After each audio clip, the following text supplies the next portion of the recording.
This segment is brought to you by the Kansas Soybean Commission. The Soybean Checkoff, progress powered by Kansas farmers. Welcome back to Farm Factor and the Kansas Soybean Update. This is the Kansas Soybean Update. It's brought to you by the Kansas Soybean Commission.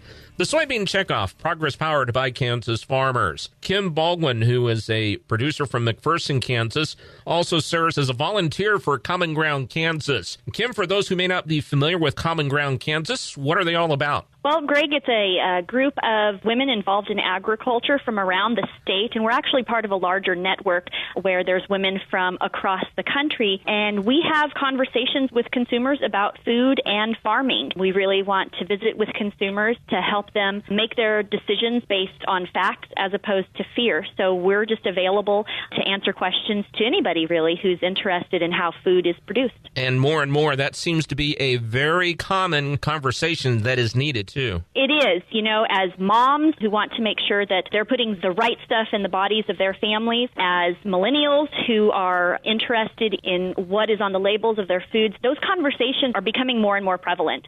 And it's really important for us, we feel, to be available and to be a source of information to help those individuals make decisions on their food. Common Ground Kansas has many supporters, and that includes the Kansas Soybean Commission. They do. Both Kansas Soybean and the Kansas Corn Commission are really great supporters of this initiative. Why is that important to have organizations like that, like the Kansas Soybean Commission, be a supporter? Financially speaking, it really helps out in funding events, community outreach events, consumer events that Kansas Common Ground volunteers have been participating in, from events like recently we were with a Wichita State baseball game where we were handing out lemonade and having conversations about the amount of chemical that we apply to our fields, to recently meeting with some dietetic students at K-State where we were having conversations about how we grow our food. And so providing that funding is an essential part, and they do a great job at providing that support. And it's safe to say that you could always use more volunteers for Common Ground Kansas? We are always looking for ladies who are interested in volunteering their time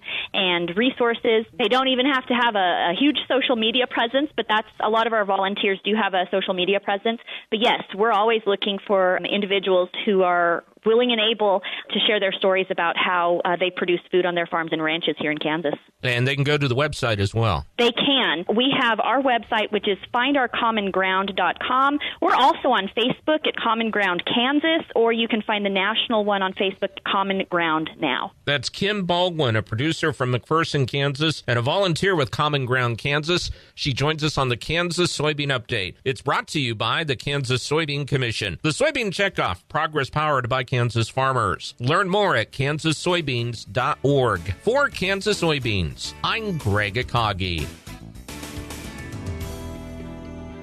Hope you enjoyed this week's Kansas Soybean Update. Stay with us after the break for more Farm Factor with Kyle Bauer and Joseph Awika.